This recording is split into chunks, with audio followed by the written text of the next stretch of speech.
to the day 4 of this FDP.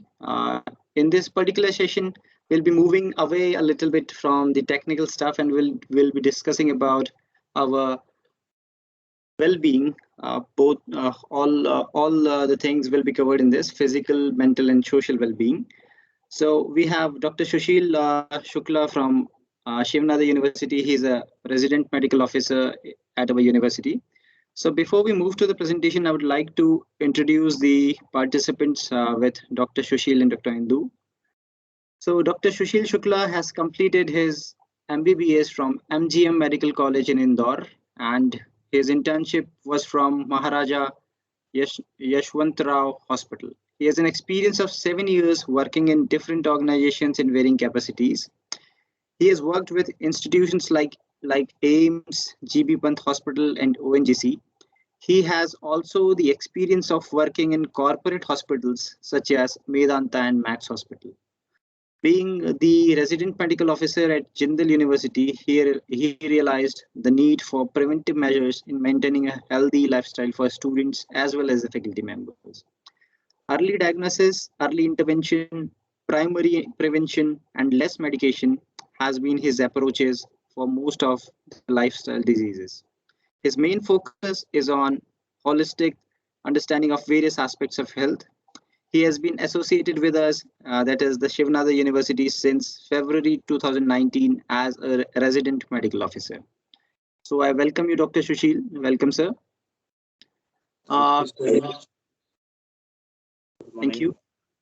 Dr. Indu, she has been trained in MPhil Psychoanalytic Psychotherapy from Ambedkar University, Delhi, and is a certified queer affirmative counseling practitioner. During her training, she worked in the Ambedkar University Public Mental Health Clinic for 2 years. In the past, she has also worked as a development counselor, working with children and young adults living in low-income communities and help in setting up counseling units in government schools of South Delhi. In the past few years, she has consulted with UNHCR Moscow. She is associated as a resident psychologist at Shivnadar University. So I again welcome Dr. Sushil Shukla and Dr. Indu Chauhan. So over to you, Dr. Sushil. Over to you, sir. Thank you. A very warm good morning to all the participants. Today we'll be talking about different aspects of health, and we'll be dealing with physical, mental, and social health. We'll be knowing how important it is to lead a healthy lifestyle and what all we can do to achieve it. I request Shivani ji to please make me a presenter so that we can start the presentation. Thank you. Dr. Sushil, you're a presenter, so you can start sharing your presentation. Oh, okay, thank you.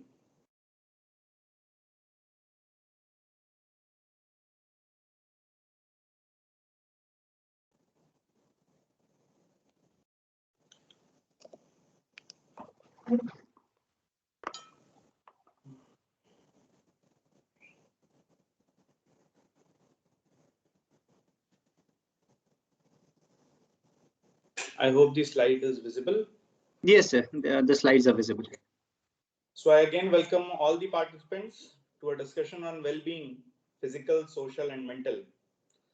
Now everyone desires to live longer. Everyone desires to have a happy and healthy life. And in this quest for longer and healthy life, people have become more conscious of their health. Most of the people think that genes play a very vital role in their longevity and their health. But the thing is, genetics only play 25% of how long a person would live. The rest, it is up to you. So if you want to achieve maximum health and enjoy a long life to enjoy your family and friends, you have to lead a well-balanced, healthy lifestyle. This brings us to the basic definition of health. Health, according to the World Health Organization, is a state of complete physical, mental, and social well-being. It's not just the absence of disease and infirmity. The father of modern medicine, William Osler, once said that one of the first duties of the physician is to educate the masses not to take medicine. And that's what we'll be talking about today. We'll be talking about all the aspects of health, and we'll talk how to take preventive measures to avoid the lifestyle diseases. We have to understand that there is a very fine line between being fit and being healthy. Individuals these days are more conscious of being fit. We all know that any individual who eats well, sleeps well, and does physical activity will be fit, but will he be healthy? Well, we cannot be sure of that. In order to be healthy, an individual has to be fit physically, socially, and mentally. It's a common myth that getting fit is only about eating healthy and exercises. In reality, creating a healthy lifestyle and maintaining it isn't about just these two factors. It's also about being able to keep a positive attitude, strong mental health, and a healthy self image. So, the first two aspects, that is the physical and social, will be discussed by me, and the third aspect will be discussed by Ms. Indu Chauhan. So, starting with the discussion, I'll be discussing some basic points which will help us to be healthy. First and foremost, getting a healthy diet, eating right. There's an old saying, "जैसा खाओगे अन्न वैसा रहेगा मन," and stands true even today. Eating a combination of different foods, including fruits, vegetables, legumes, nuts, and whole grains, is a very healthy practice. We all should follow that, and adults should eat at least 5 portions of fruits and vegetables per day. But the basic thing is, how can we improve or increase our intake of fruits and vegetables? We can eat fresh fruits and vegetables as snacks. We can eat a variety of fruits and vegetables by season. And by eating healthy, you will reduce your risk of malnutrition and non-communicable diseases, that is, lifestyle diseases like hypertension, heart diseases, cerebrovascular accidents, diabetes. In present generation, one of the bad practices is skipping the breakfast. Skipping meals, especially the breakfast, can lead to out of control hunger, often resulting in helpless overeating. And that's what causes overweight. There's an old saying, breakfast like a king, make your lunch like a queen, and dinner like a beggar, which simply states that breakfast is the most important meal of the day. You begin your day with a breakfast. So try to eat a very healthy and a very heavy breakfast so that you can derive energy from that breakfast throughout the day. Now in this slide, there is a depiction of what your plate should consist of. It should have four major components, which includes fruits, grains, vegetables, and proteins, and a bowl of dairy products, maybe curd, yogurt. Many people, they have a problem as to where to start and how to do it, how to have a balanced diet, what all things we can include. For that, I have just made a small trick, or we can say a tip. We can eat like the rainbow. Based on the different colors of the rainbow, we can pick fruits for a week. Like for Monday, we can have white fruits. For Tuesday, yellow. Then on and on, orange, red, green, and purple. So for Monday, let's say white fruits, I'm saying. So we can have bananas in the breakfast. On Tuesday, we can have pineapples and mangoes if the season is there. For oranges and papayas. Red is apples and strawberries, tomatoes and watermelons. Tomatoes, by the way, are a very good source of antioxidants, which can prevent aging. Green fruits, which includes guava, cucumber, lettuce, and purple fruits or blue fruits like blackberries. Second most important thing that we have to keep in mind always is to consume less salt and less sugar. High salt intake on a daily basis can lead to hypertension, kidney diseases, and cerebrovascular diseases. We all know that. But still, do we restrict our daily salt intake? No. We need to reduce our salt intake to 5 grams per day, equivalent to about, say, a teaspoon. And it's easier to do this by limiting the amount of salt when cooking. We all put a lot of salt while making our meals. So we need to restrict that amount of salt and avoid putting extra salt when the food is on your dining table. The best ways we can avoid salty snacks like chips, they have a lot of salt in them. Salt can be substituted with spices, increasing the variety of flavors and taste. So the food will taste good, but it will have less salt content. Secondly, consuming excess amount of sugars increases the risk of diabetes and unhealthy weight gain. So we have to definitely reduce the sugar intake by limiting the consumption of sugary snacks, candies, and sugar sweetened beverages. The next point is the reduced intake of harmful fats. According to WHO, saturated fats should be less than 10% of our total energy intake. Broadly speaking, there are two types of fats, saturated and unsaturated.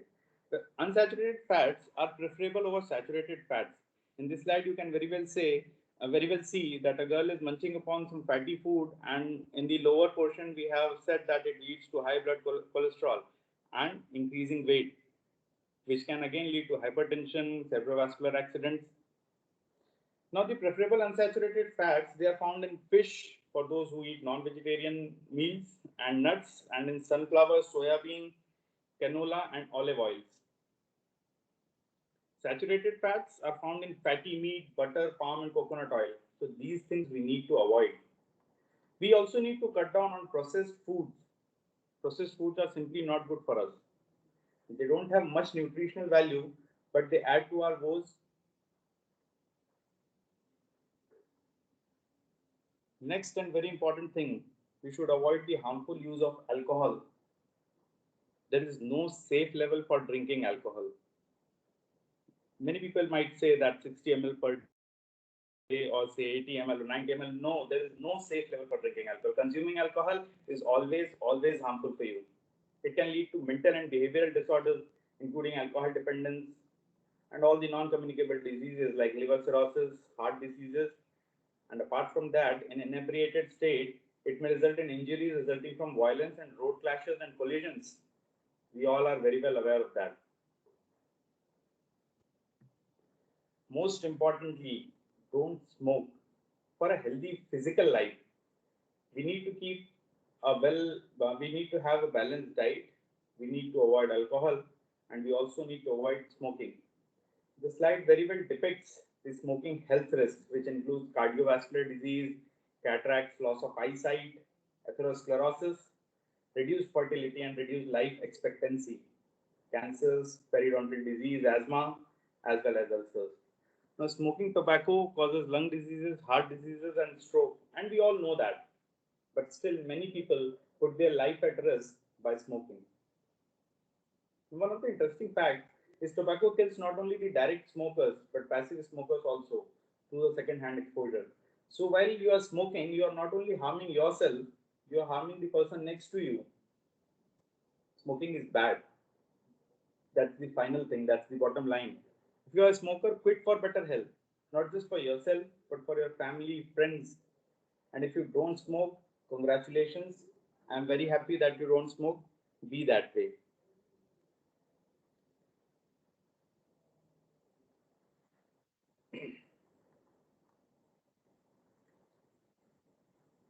Again, a very important side effect is that the infertility increases on smoking.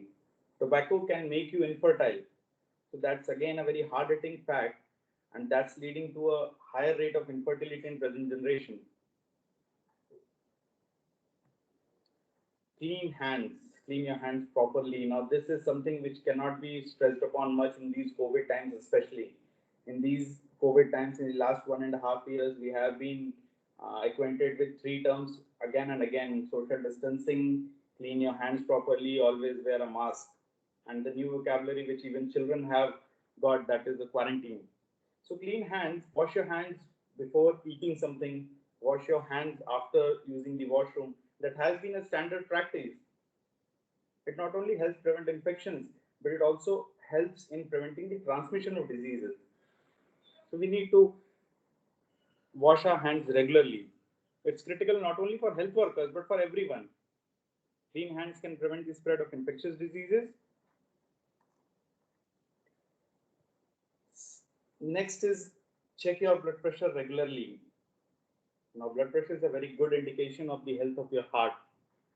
So, checking the blood pressure regularly, it should be a routine practice. And hypertension or high blood pressure is usually called a silent killer, because many people who have hypertension may not be aware of it, because they might not be having any symptoms. And if it is left uncontrolled, if they are not aware of the symptoms, it can lead to heart, brain, kidney diseases in longer run. So have your blood pressure checked regularly by a health worker, so you know that your blood pressure is under control, and you can get to it. If it is not correct, if it is not right, then you can act upon it so as to make your blood pressure within range. Next very important thing is a preventive health checkup, especially for people who are above 40 years of age. Now, getting yourself tested is an important step in knowing your health status. Getting an annual health checkup will help in early diagnosis of any disease, and it's a standard algorithm that a disease can be treated much better if diagnosed early. Regular checkups can help find problems before they start. So go to your nearest health facility to check out the health services and treatment that are accessible to you in case if you are diagnosed. Early diagnosis, early prevention, that has been a standard practice since very long. Now, as a practicing clinician, I usually try to counsel my patients about this point, that take antibiotics only as prescribed. These are becoming one of the biggest public health threats in our generation. And the very reason for it is the irrational use of antibiotics, not only by the doctors, but by the community at large. Now, when antibiotics lose their power, bacterial infections become harder to treat because, as we are aware, in the last 1.5 years, COVID virus is getting mutated every now and then. So are the bacteria doing. And that's why many of the antibiotics are becoming ineffective against most of the bacteria. So when antibiotics lose their power, bacterial infections become harder to treat, leading to higher medical costs, prolonged hospital stays, and increased mortality. And why are the antibiotics losing their power? Antibiotics are losing their powers because of misuse and overuse in humans. Make sure that you only take the antibiotics if prescribed by a doctor, first thing. And the second important thing is that you don't share the antibiotics. Suppose you got a sore throat and you have asked the doctor and he has prescribed you Augmentin or say Moxiclav, and then you took it for 5 days, your sore throat is gone, and somebody is again having some other disease and you simply say that you take this antibiotic, it works well. No, please don't do that. Okay? From my experience, I'm telling you, there are two main problems with antibiotics, that people are taking it irrationally. Second, even doctors are prescribing it irrationally. And most of the people in the community, they are mixing the pathies. This has even come to my notice many times. People begin with antibiotics, they take it for 2 days or 3 days, then they shift on to some other pathy like homeopathy, maybe Ayurveda. If they don't get relief, they come back again to antibiotics. And in this way, they don't complete either proper course of their homeopathic medicine or the antibiotics. So we should totally avoid this irrational use of antibiotics. We should only take the prescribed antibiotics for the prescribed duration in the prescribed dose. That's the most important thing. Coming back to our topic, how can we be physically fit, or how can we be physically healthy? So drinking more and more of water is something which most of us neglect. And that is the basic rule for being healthy. If you are hydrated, you will be much healthier. Most of us don't drink enough water every day, but it is essential for our body. Water is absolutely necessary for carrying out body functions, removing waste, and transporting nutrients. And since water is expelled through urination, bowel movements, and all these, since it's hot environment outside, even through perspiration. So we need to replenish the amount of water in our bodies constantly. And the amount of water we need to drink, there's an average estimate that for every 20 kg weight, 1 liter of water is 1 liter of fluids is required per day. So suppose your weight is 60 kg, you should drink at least 3 to 3.5 liters of water per day, not less than that. Now I'll give you a very small, a very basic tip to tell you if you are getting enough water or not. You can simply check whether you are drinking enough water or not by checking the color of urine. If it is colorless or slightly yellow, then it means that you are well hydrated and you are drinking enough water. But if your urine color is very dark yellow, it means that you are severely dehydrated, you are not getting enough water, and you need to replenish your water contents. You need to drink more and more of water. I just want to ask, I hope these slides are going on well and all the participants are able to see the slides.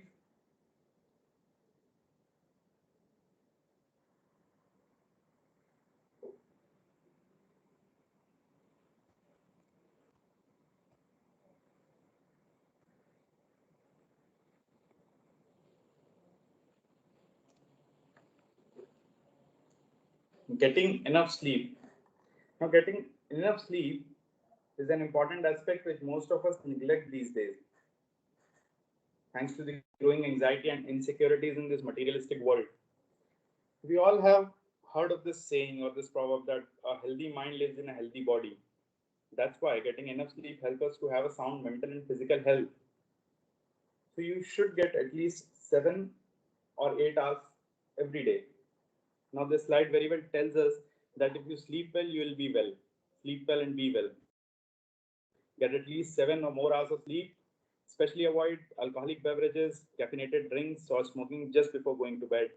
Keep a consistent or constant sleep schedule and seek help for poor sleep. So suppose if you are suffering from lack of sleep, maybe due to stress, maybe due to anxiety, there are a few points which I would like to share with you. These are not specific medications, these are not some exercises, but these are just some behavioral techniques which will help you to get sound sleep. First and foremost, please switch off your mobile phones, your tablets, iPads, laptops, any screen at least half an hour to 45 minutes before you're going to sleep. Now, these all things, they have got bright screens, they have got electromagnetic radiations, which will hamper your sleep, which will distort your sleep pattern. So please switch off your mobile phones, tablets, or any screens at least half an hour before you go to bed. Second behavioral technique is, you only go to bed when you want to sleep. I'll give you a very funny example. Whenever we use the washroom, we attend nature's call and we come out of it immediately.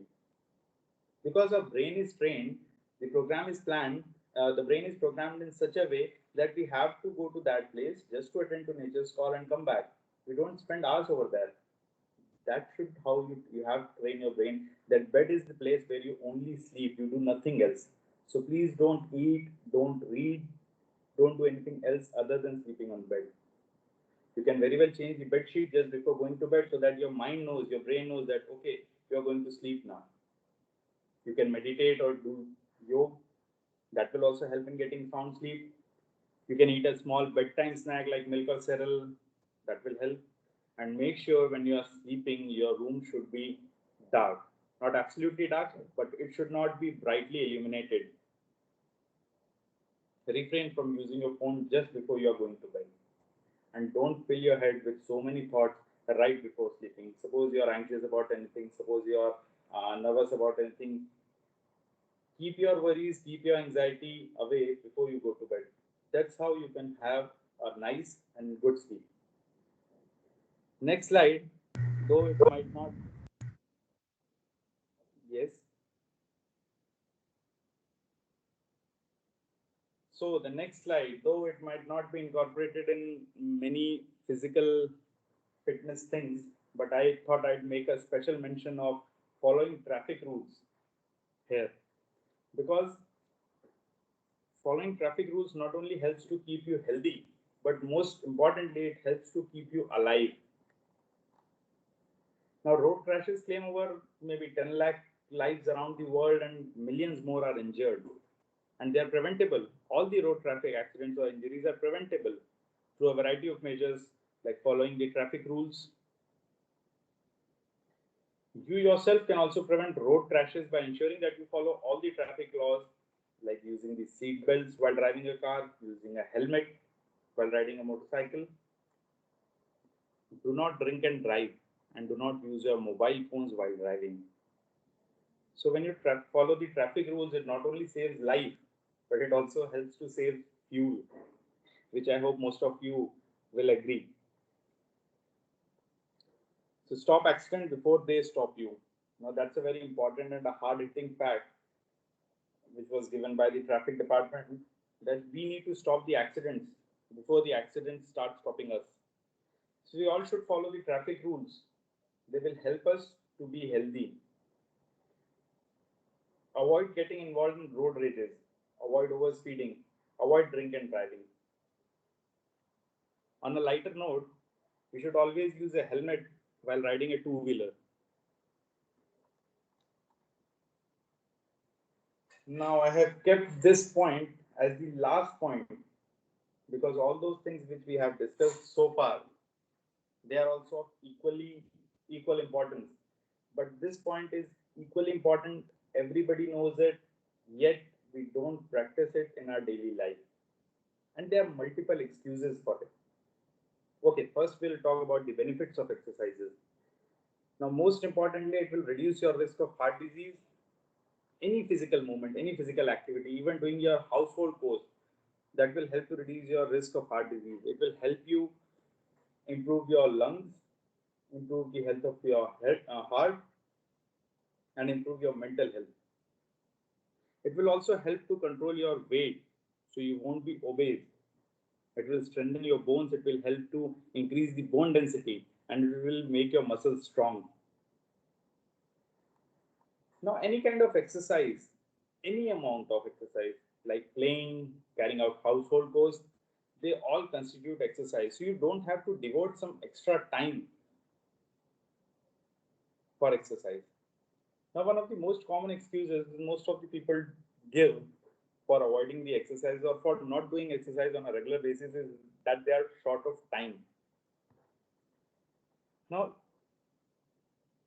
please understand that only 10 minutes of exercise daily, but on a regular basis, will have not only short term health benefits, but also long term health benefits.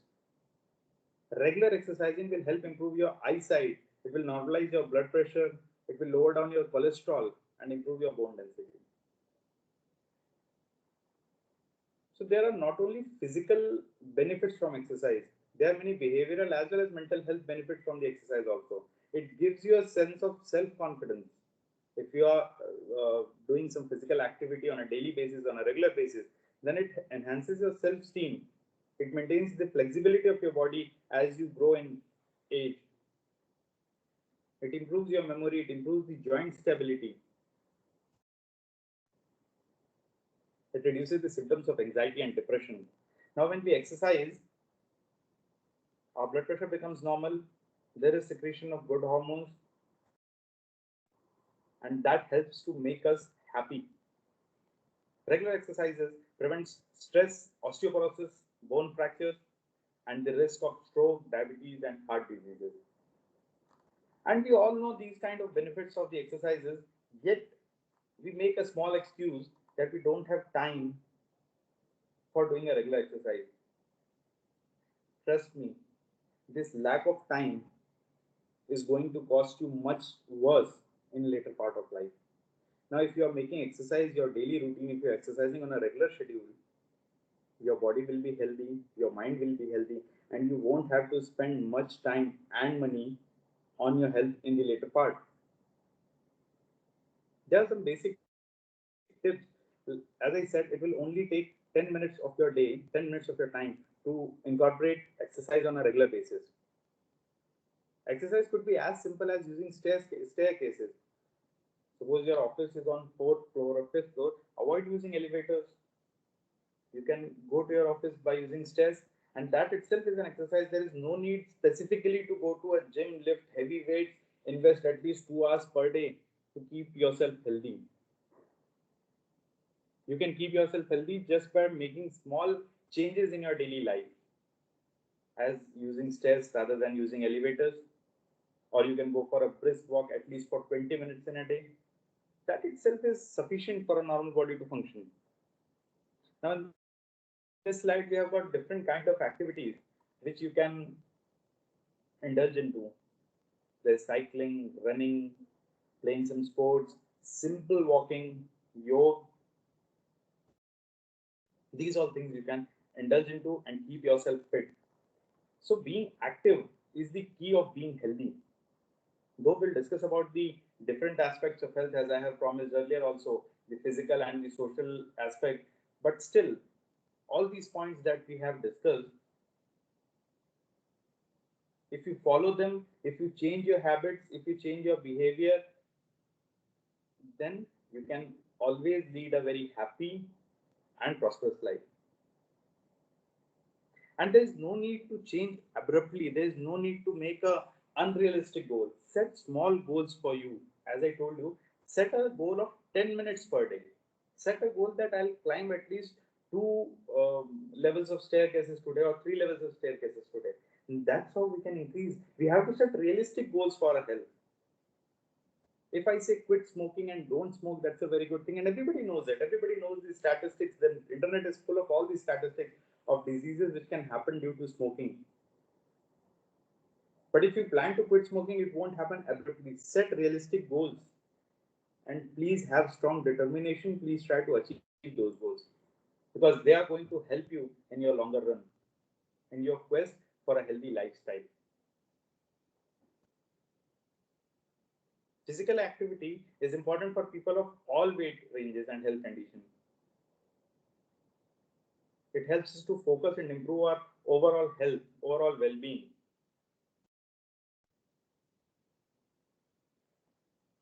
People who are planning to lead a very healthy life, they should also indulge, they should also incorporate yoga in their day-to-day practice. The poses in yoga, they help increase strength and flexibility and improve the balance of your body. Now, you could be eating a healthy, well-balanced diet, getting enough sleep and exercising, but still missing a vital part of your overall health. As I said earlier, there are three aspects to health: physical, social, and mental. Okay, you have taken care of your physical health. You are eating properly, you are having a well-balanced diet, you are getting enough sleep of 7 to 8 hours, and you are exercising. But still, there are two aspects of health which you definitely need to take care of to be completely healthy. To have a healthy lifestyle, it's just not about being physically fit, eating good diet, exercising regularly. No, there are two more aspects which need to be taken care of so that an individual can be healthy and can play his part very well in the society, in the community. So you could be eating a healthy, well-balanced diet, getting enough sleep and exercising, but still missing a vital part of your overall health. With an aging population and the increased profile of mental health, the community is more aware of social health. And research has proven that good social wellness has both physical and mental benefits. So, what is this social health? What are we going to discuss in this social health?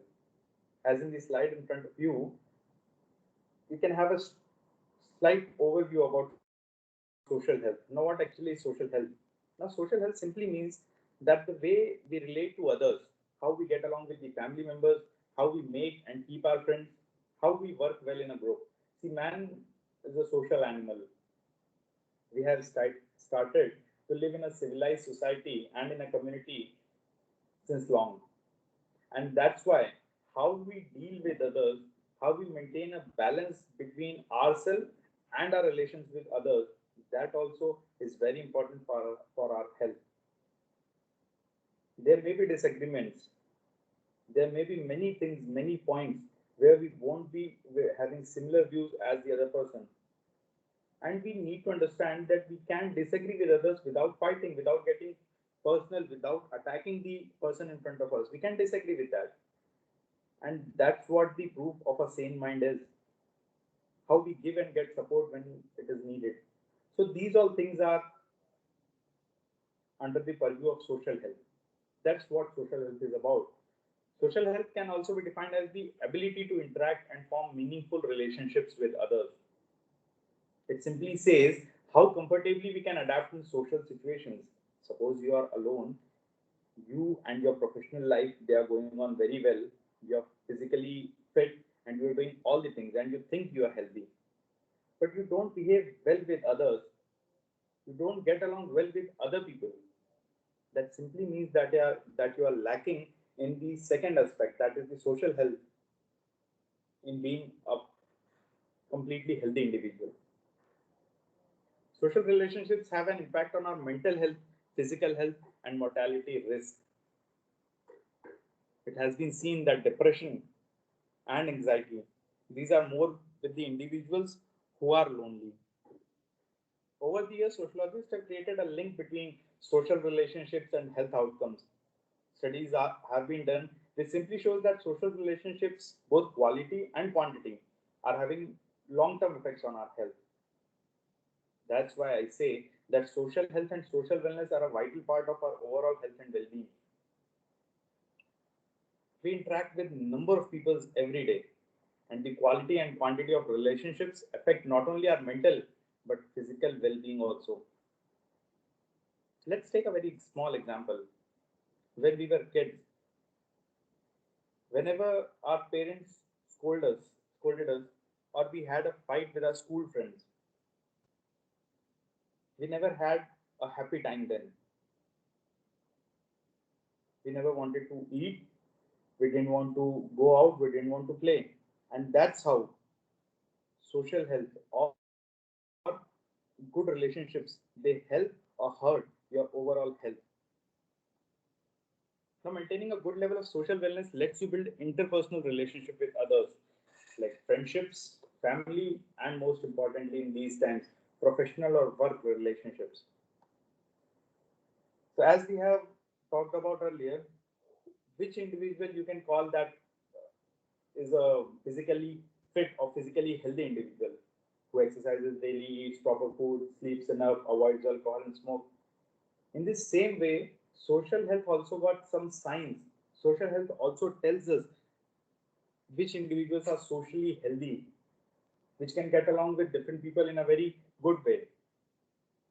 So now I'm going to tell you a few points which simply helps us in the assessment of the social health of an individual. So if a person is able to balance his social and personal time, his social and personal life, then he is a socially healthy individual. In the present day generation, it is very rare, and we have seen numerous cases in which the individuals are not able to balance their social and personal time, their social and personal lives, and that creates a lot of problems. That also deteriorates their physical and mental health. So, balancing the social and personal time is one of the most important signs of being socially healthy. Being true self at all times. We have met people who have got different faces.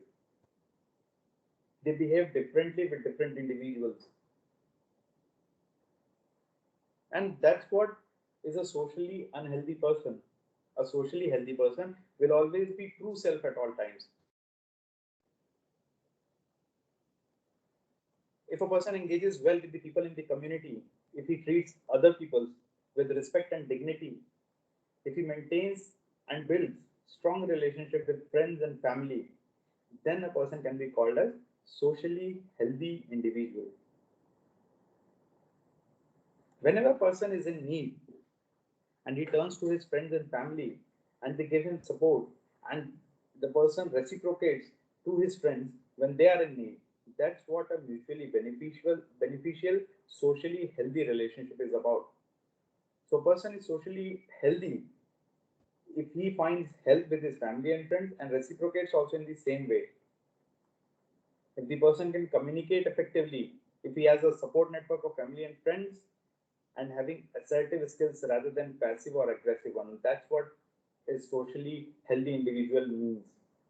A socially healthy individual will disagree with others at some points, but he will never involve in aggressive talks or in fighting between the colleagues.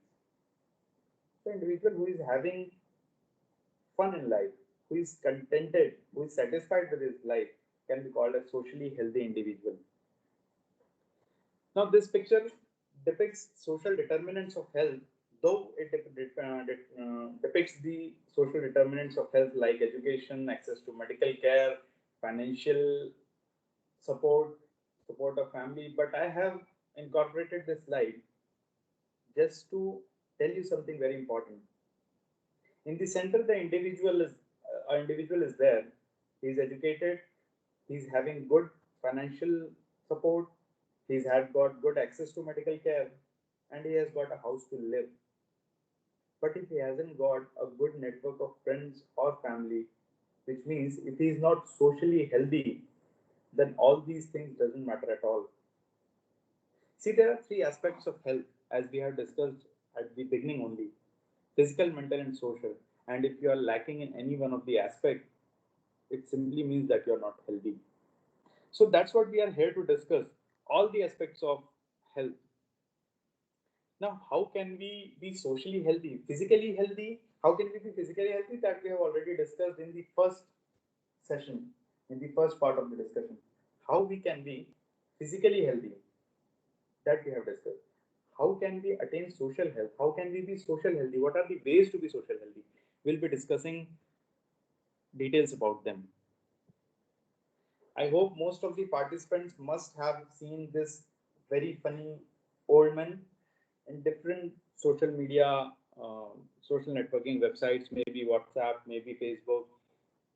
He can be seen everywhere, and the way he laughs, that brings a smile to our faces also. Laughter is the best medicine. This saying is more relevant in present times.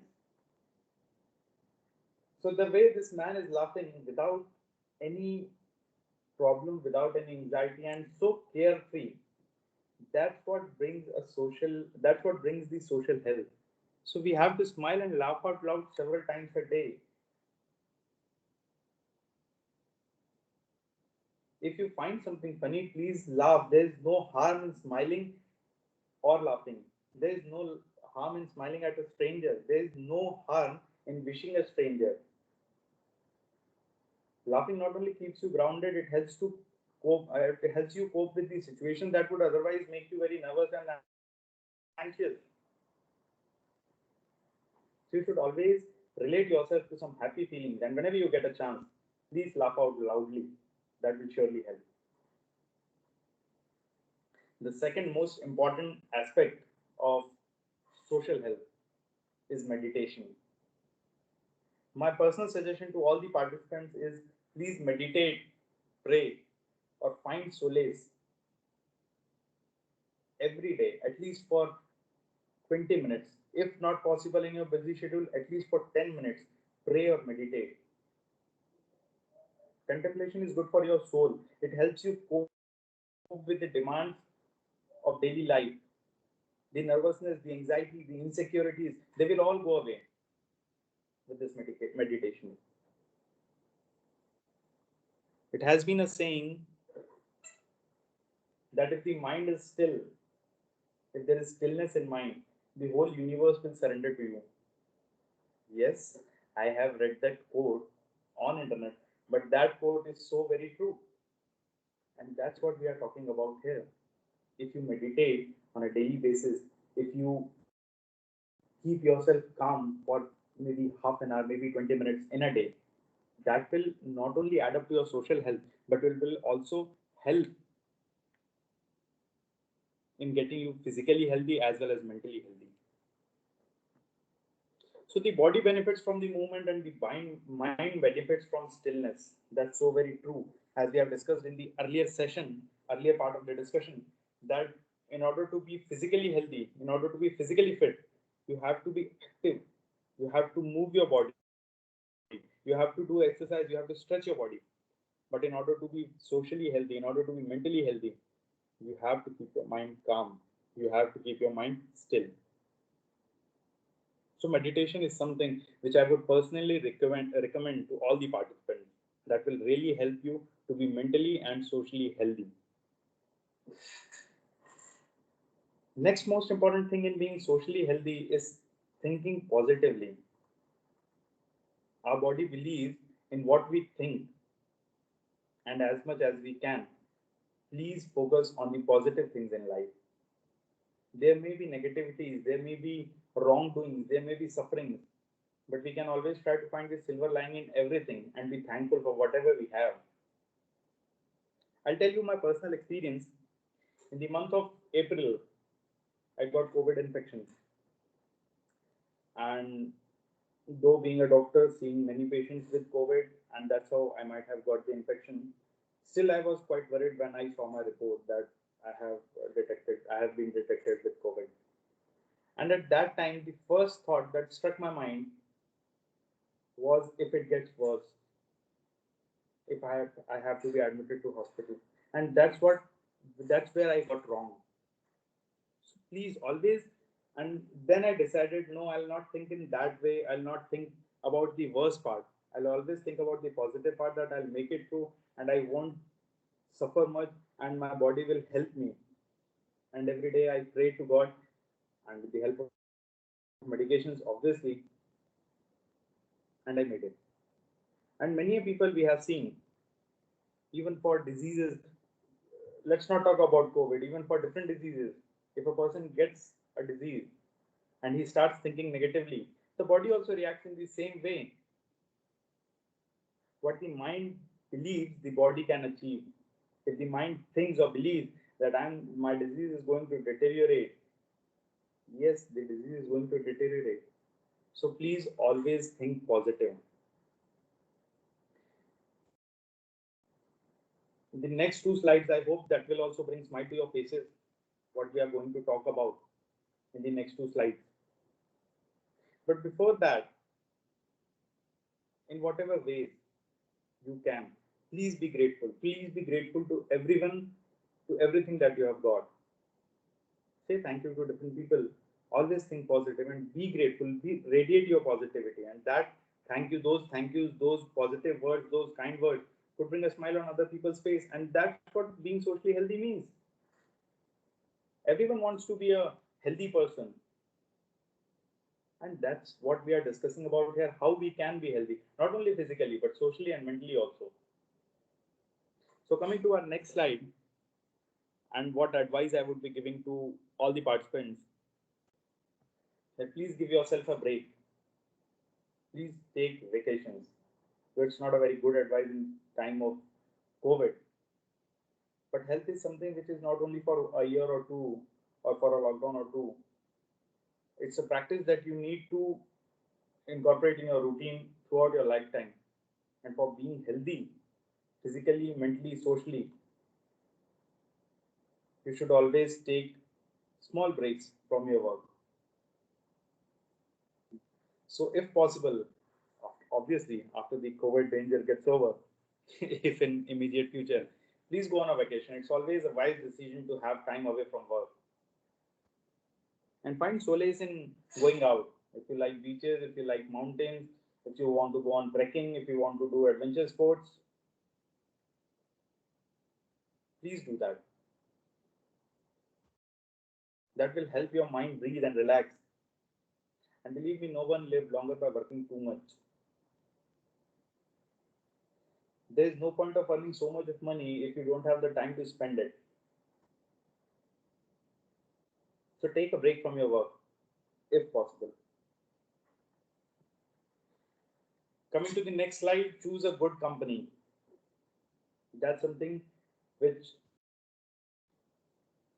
we know and we want to practice, but many times it's not possible.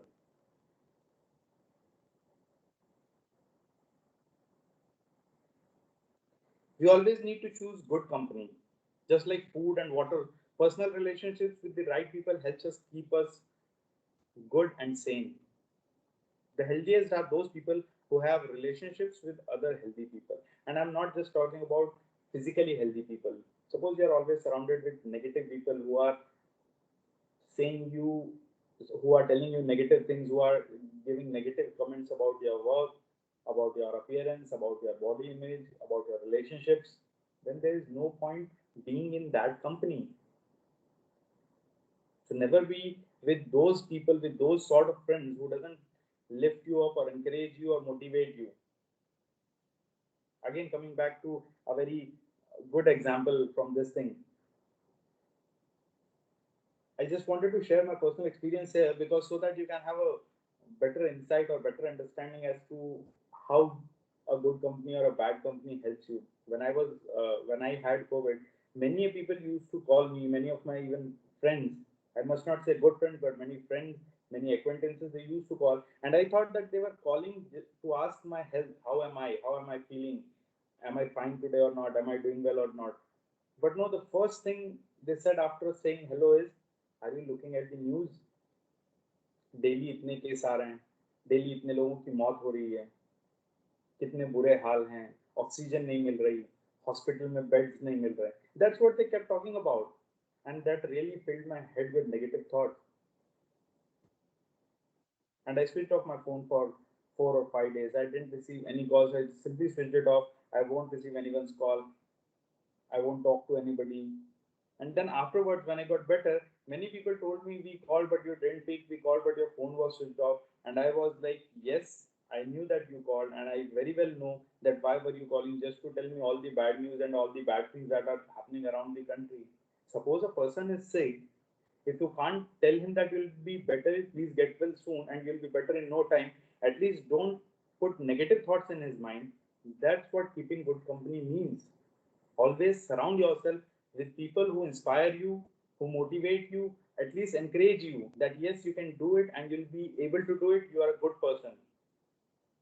Please don't keep yourself in the company of people who simply tell you always that you are good for nothing, or your appearance is not good, you're not doing right, you're not doing it in good ways, and that will help you to be socially healthy. Next most important thing, and I hope that many of you will disagree with this, that we have to reduce our screen time, because in these COVID times, everything is running online, all the presentations, all the work, most of the work, not all, but this is running online. How can we reduce our screen time? So I'm just trying to tell you that you have to reduce your screen time. I'm not talking about stopping the screen time or totally making it zero. Use the screens as less as possible. Minimize the exposure to screen. That's it. Suppose you are having a meeting, suppose you are having work for 2 or 3 hours, we can use the screen for that much duration, and then we can avoid the extra exposure of these screens. So schedule time when you turn off the TV and computer, and once in a week, please turn off all screens. Whenever your day off is there, turn off all these screens and do something a little more creative, a little more physical. Play games, take a walk, gardening, anything that you like, but be more active rather than spending time on the screen. Suppose you spend some quality time with your kids and with your family, that will be much more beneficial than browsing over internet. So reducing the screen time will also help us in being socially healthy. At the end of the discussion, I'll tell you certain exercises, eye muscle exercises, which will help prevent the straining of our eyes when we look at the screens for a longer duration of time. I'll do it at the end of the discussion. Next important thing in being socially healthy is avoid the news overdose, and that's what created panic in most of the individuals, especially during the second wave of COVID. News channels have got their jobs, newspapers people have got their jobs. They have to, all the news channels are now broadcasted or being live for 24 hours, so they have to feed you news. But it is for us to avoid the news overdose. I understand that news is an important way to stay connected to what's happening in the world, but the news too frequently is nowadays is bombarded with stories of suffering, and these stories can skew your view of the world and cause you to focus on your worst fears instead of recognizing that good surrounds you. In the times of second wave of COVID, suppose a patient got infected with COVID, and throughout the day, if he's watching the news, these people are showing the photos or the videos of cemeteries, they are of the crematoriums, they are showing the videos of the people asking for help, helpless people who are not getting any oxygen beds, who are not getting ICU beds. That's where you have to keep a filter. I know that getting news and getting the knowledge about the current affairs in the world is important, but we have to have a filter. So please avoid news overdose. Don't just feed upon all the news that is available, especially during these trying times. Next important aspect or important way to be socially healthy is bonding with the kids. Now, we all must agree to this, that parents have an important job in raising kids, and raising a kid is both rewarding as well as a challenging job. Being responsive, consistent, and available to your kids is a challenge many a times. You may be busy in your office work, you may be busy with your project, you may be busy with a deadline, and that's when the kid wants you, and it is very difficult for all the working individuals. But the strong emotional bonds that results when you are there for your child, when you are there for your kid, it helps children learn how to manage their own feelings and behaviors. If a kid knows that you are always there for him or her, it helps them develop self-confidence. It has been seen that children who have got strong connection with their parents are more likely to be able to cope with life challenges. In last few years, we have been listening and reading news of young individuals, teenagers attempting suicide, ending their life over trivial matters. They might have failed in an exam, they might have got money from their parents, stole money from their parents, I meant, and then they ended their life because there was a lack of communication and self confidence between the parents and the kids.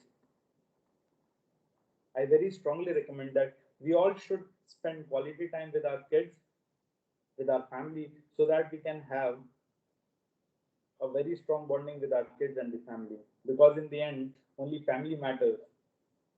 These are the people who will stand for you, who will be always there to support you. And don't shy away in sharing your feelings with your kids, with your children. Share your feelings honestly. If you are scared, let your kids also know that okay, you are anxious or nervous about something. If you are happy, let your kids know that. Share your happiness, your good times with your kids, and let them know that what you expect from them, what you need from them. How do you want them to grow as a good child, and how much efforts you are putting in to raise your children. Always listen to your children without judging or blaming them. Be always caring and empathetic. I know they may be wrong at times, they may have done something terrible, but you have to be a patient listener for your kids. That will help.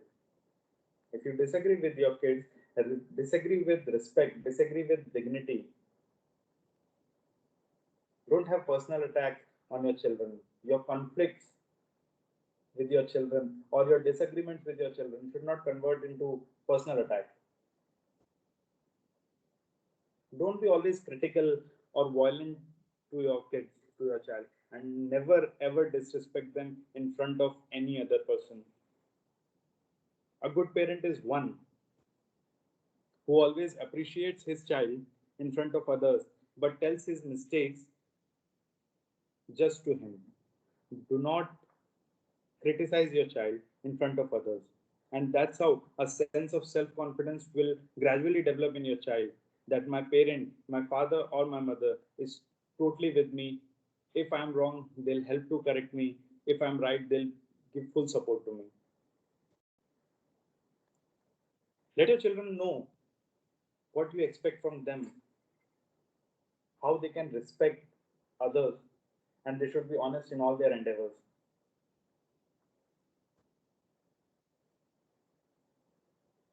We need to differentiate between healthy, unhealthy, and abusive relationships. As I have already discussed about it before also, that please avoid the negative triggers, please avoid the negative people. Differentiate which are the healthy relationships, which are the healthy friends, which are the healthy um, colleagues, and who all people are unhealthy, and which all relationships are totally abusive. So we have to have a clear-cut demarcation. Surround yourself with positive people who always encourage you and motivate you.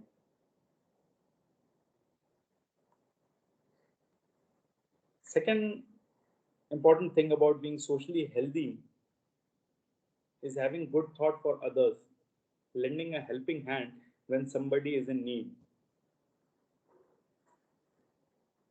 Maintaining a very compassionate mindset is another way to conserve energy. Whenever you talk with individuals, with some other person, try to make more and more of eye contact. Let them believe that you are listening to them. Don't be judgmental, don't be critical, don't blame others at the first instant. If they are telling their problems, listen them patiently. If you want to tell them something, tell them patiently. And always have good thoughts for others.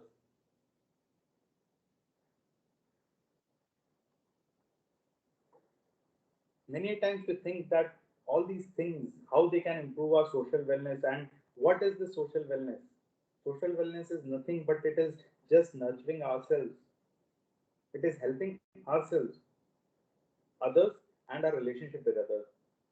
So if you are being thankful to others, if you are being respectful to others, if you are not being judgmental, if you are not criticizing anybody, if you are appreciating, it not only is helping the other person, but it is helping you yourself also.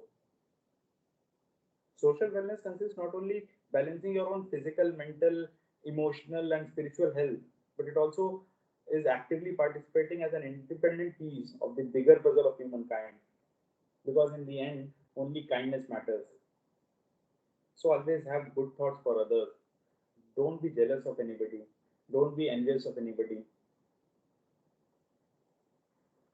Always keep good thoughts for others. Practice self care. Self care embraces basic needs such as getting, you have to be aware that you first have to take care of your body, yourself, and then you can take care of others in a much better way. Getting enough sleep, bathing, brushing your teeth regularly, eating healthy, exercising, and avoiding negative coping mechanisms like smoking or overdrinking. These are the best ways for self care. Once you start taking care of yourself, then you will be able to take care of others in a much better way.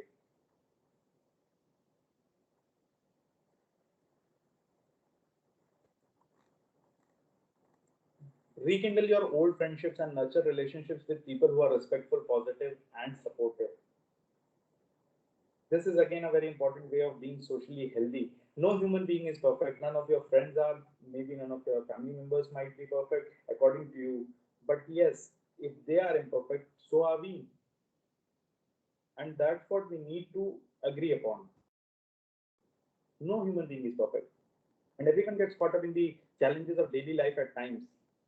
So whenever you get time, you rekindle your old relationships, you rekindle your old friendships, and that will definitely bring smiles to your face.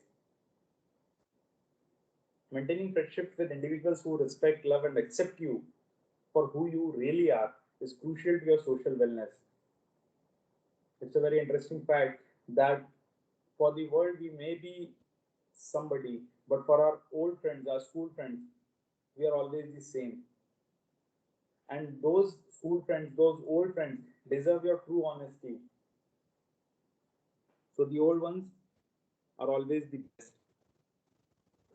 So whenever you get time, try to enjoy with your and reconnect with your old friends. That will help you to be happy, to be socially healthy. How much money we earn, how much knowledge we gain, it really matters only when we are good human beings. If you are not empathetic towards others, if you are not kind towards others, then whatever knowledge we gain, whatever money we earn, I must say that is of not much value. So as the slide itself says, that the most useful asset of a person is not a head full of knowledge, but a heart full of love and hands willing to help.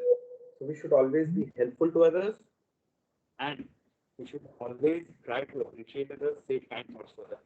That's how we can be socially healthy, we can be physically healthy, and please always remember that whenever you are feeling down, whenever you're not feeling good, talk to someone you trust. These are all the ways by which you can be physically as well as socially healthy. Please be always kind towards others. You never know what they have been through, what is their current situation, but still, you have to be kind towards others. You have to be appreciative towards others. And the most important thing, to fill yourself with positive energy, you have to radiate, you have to spread positivity. Please don't talk negative about others. Please don't tell others that they won't be able to do certain things just because you think so. Try to give positive feelings so that you yourself are charged up, boost up with positive feelings. Because in the end, only kindness matters. So this is all about from my side. I hope that everybody, each of the participants must have got few good points from this session, and they must have got into an insight on how to be physically healthy and socially healthy. from here on, I would request Ms. Indu Chauhan to continue her session on mental health.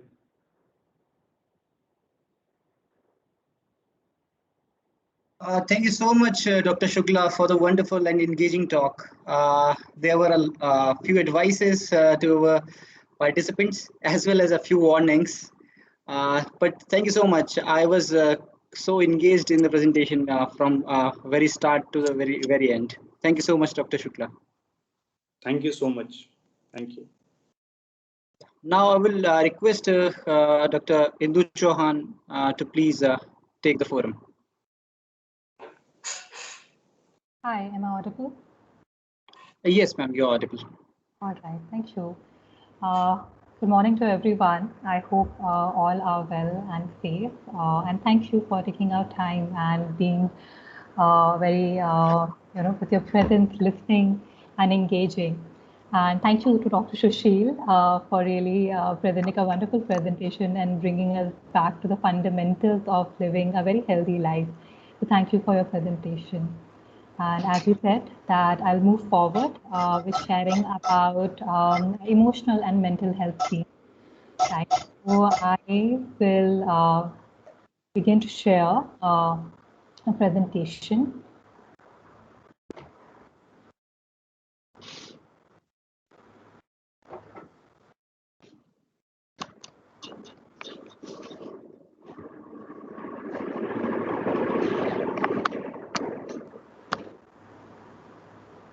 I hope that the screen is visible to everyone.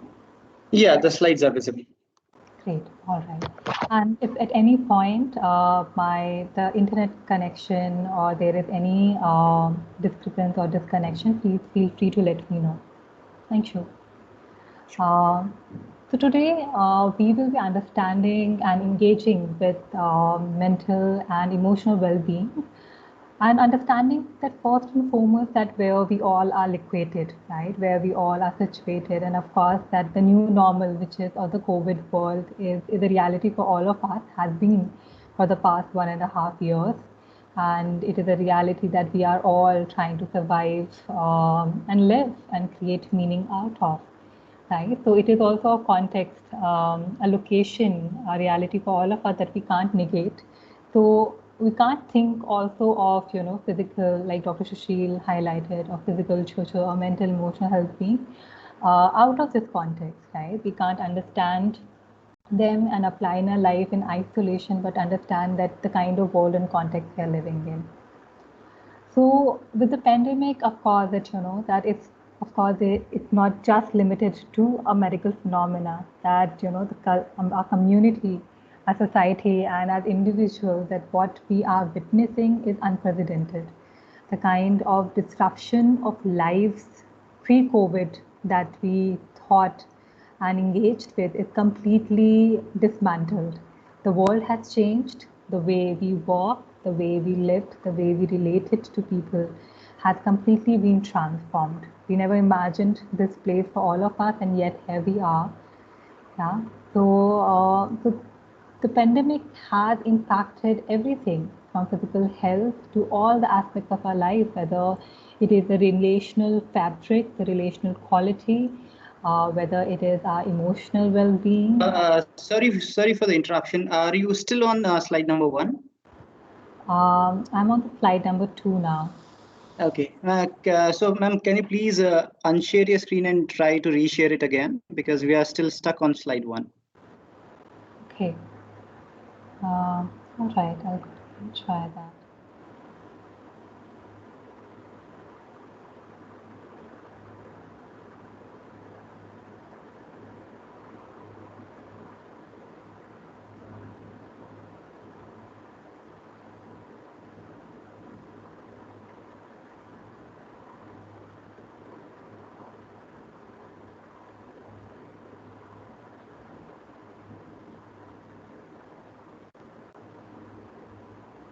Can you also minimize the window on the right bottom? A pop-up window is there. Is it better now? No, it is still there. Pop-up window from MS Teams, I think. So perhaps we can give it a few seconds. I think my system is a bit slow because I have reduced the window. Okay, fine. Yeah. But is the slide visible to everyone? The second Yeah. one? Yes, ma'am. The second slide, impact of pandemic, is visible. All right, great. Thank you. So I was sharing that the pandemic has shifted and has transformed every aspect, right? And the disruption can be witnessed everywhere of how the relational dynamics, the way we are working, right? And of course, that when we enter a very uncertain time and place, when we enter something which is very unprecedented, which we have never prepared ourselves for, it is very natural and normal to experience a lot of anxiety or stress. Of course, with the pandemic and with the infection of who carries the infection, there is a lot of stigma that is being associated with it. And of course, not to leave behind the stigma which usually is associated with mental health, and whether it's depression, whether it's anxiety, whether it's panic attacks, even though it's so prevalent in everywhere in the world, it is as common as flu and cold, perhaps, right? Even though we might not want to believe it, and yet there is too much stigma around it. Yeah. With the new world of COVID, it caused that with social distancing, there has been a lot of isolation. Educational institutes, schools were closed down. We have been all working from remote locations. There is no malls, no marketplaces, no cinema halls any longer to visit, to entertain ourselves, to spend time with loved ones, right? And to break the chain of transmission, we all have been cooped up inside our houses, inside our homes, and we're trying to keep ourselves safe, right? And it has become a struggle, a task for each day, and it is something that always is occupying our minds.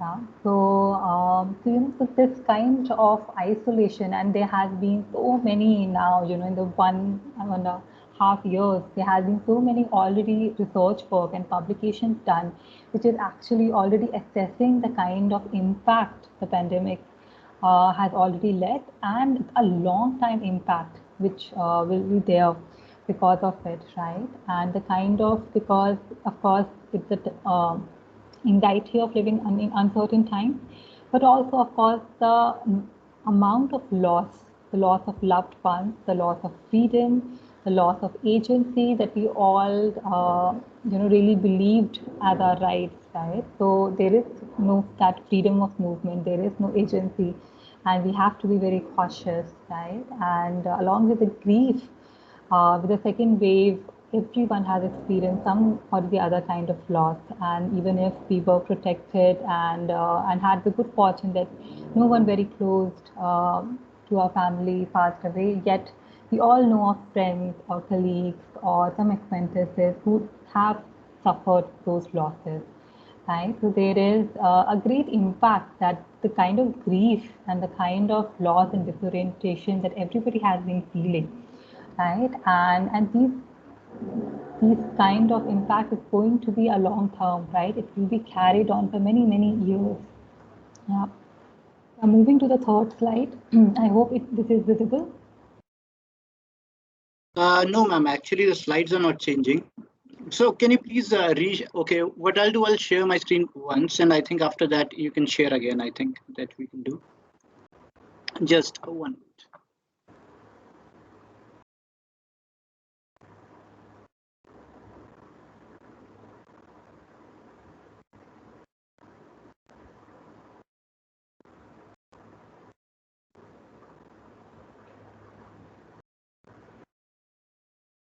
Okay, can you please try to share your screen again?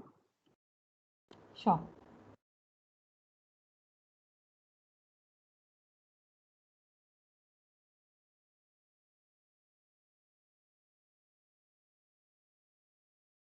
Is it visible? It is loading for me. Okay, all right. Let's give it a few seconds.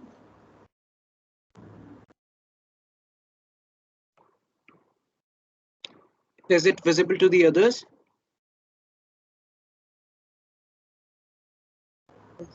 No, sir. No. Actually, we can do one more thing, that I have also got the same slideshow, so I can present it from my side if it's possible, if it is good.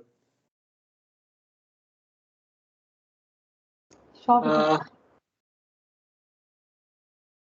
Yes, Dr. Sushil, I think yeah, that will be great if you can do that. It will just take a minute.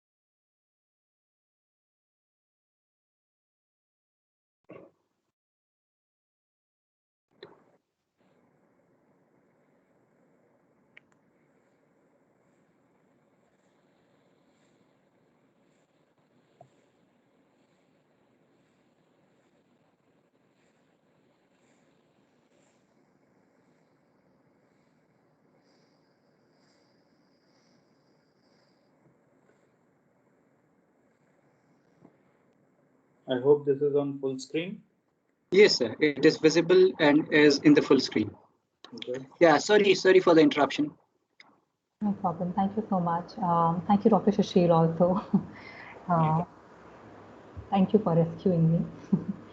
So, coming to the third slide is that when we are talking about stress and anxiety and various other symptomologies, what becomes important is to recognize that what's typical and what's not. And what I mean by that is that facing difficult circumstances or experiencing a certain amount of stress is actually a very normal psychological and physical reaction, right? Because as we go on living, there are so many challenges that all of us face this, right? So many situations, and it's normal that in face of those demands, of those experiences and challenges, that our body and our mind reacts, and so hence a certain amount of stress is very natural, very normal.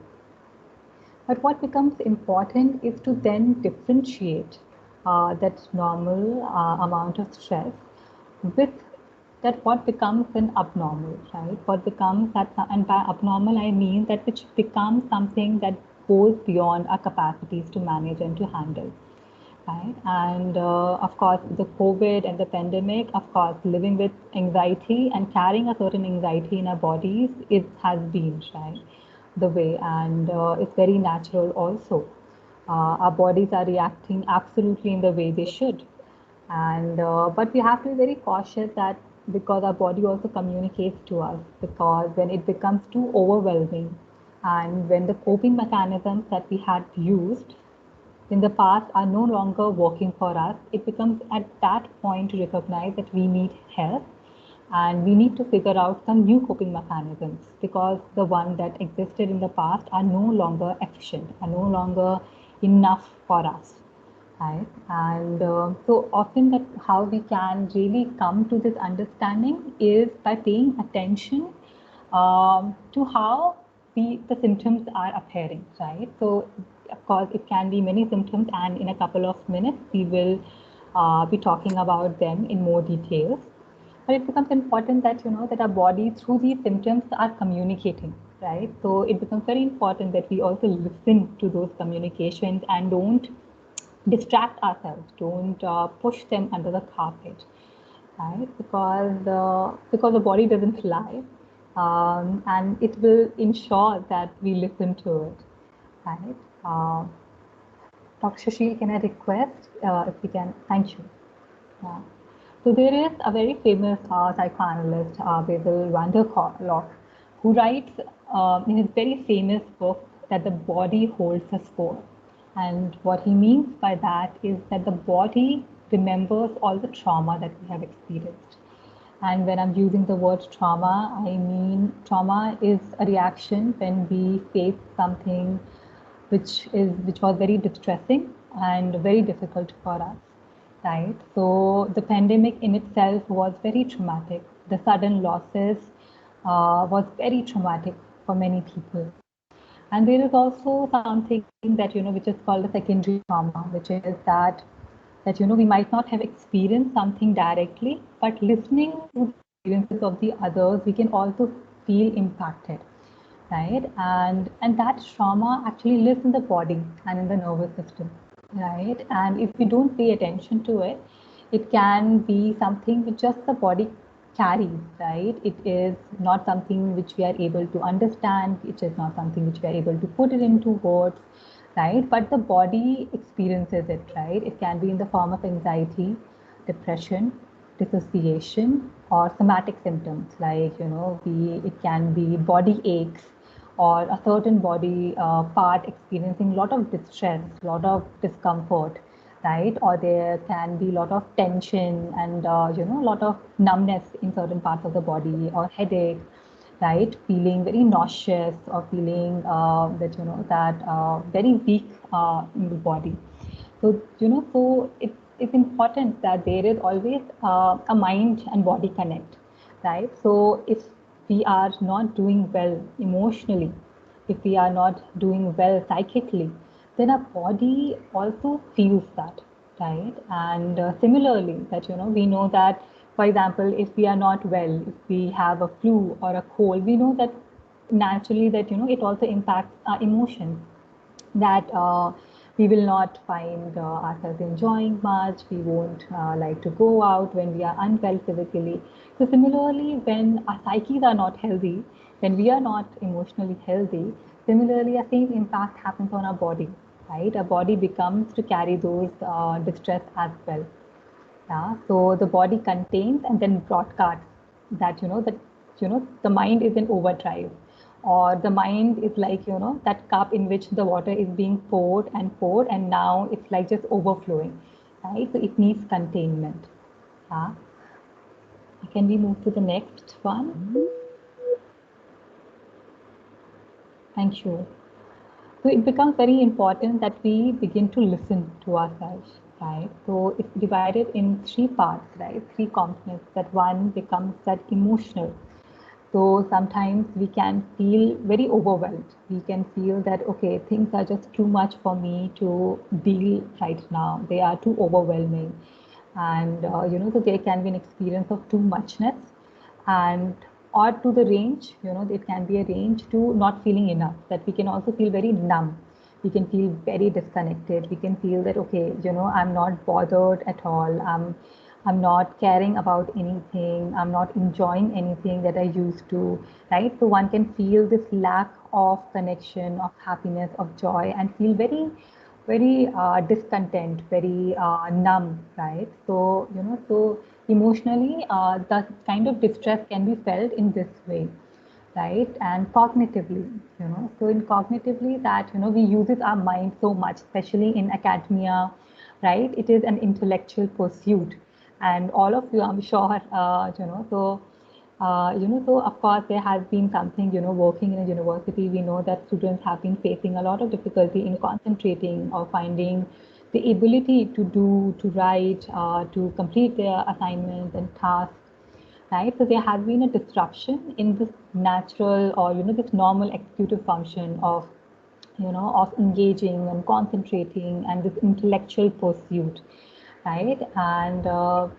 of course that, one can also observe a lot of irrational beliefs. And by that, I mean that, that it can be that we experience a lot of fear and a lot of dread. For example, we might feel that, okay, I might be stepping out, but there can be a lot of fear that, oh, what if I step out, for 1 minute and I'll get COVID or something, or, something. So the mind makes a lot of huge jumps, right? And those jumps are full of dread that, something will bad happen and something will, lead to something, something as if we collapse, right? So these are like some examples of irrational beliefs, right? There is a lot of, can be a lot of negative self-talk, which is like, we can be feeling a lot of regret. We can be blaming ourselves for small things. They can be experience of a lot of guilt and a lot of shame, right? So these are some examples and some, things that we need to be cautious of and notice whether we are experiencing them.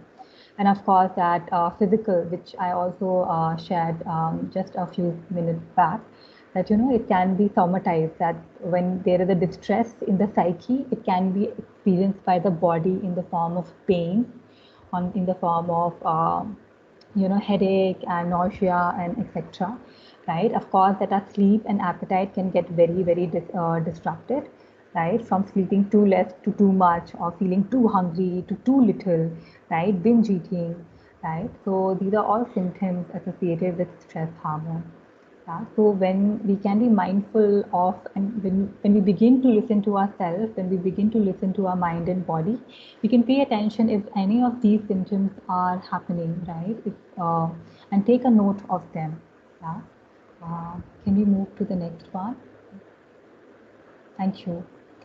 So in the changes in behavior, right? So again, that there can be an increased sadness and depression or worry when our coping mechanisms are not working, when we are unable to deal with the circumstances, right? So the changes are that, sadness and depression and an insistent amount of worry, right? Which we are unable to stop and unable to take care of, difficulties in concentration and attention, changes in or avoiding activities that we usually enjoyed in the past, but we no longer are finding a similar kind of joy in it. Unaccepted headaches or pains throughout the body. There can be a lot of changes in our eating habit, and as I said, that it can be that we are eating nothing at all, or to really binge eating, and even though we might not be feeling hungry, but we are really putting a lot of stuff within us, right?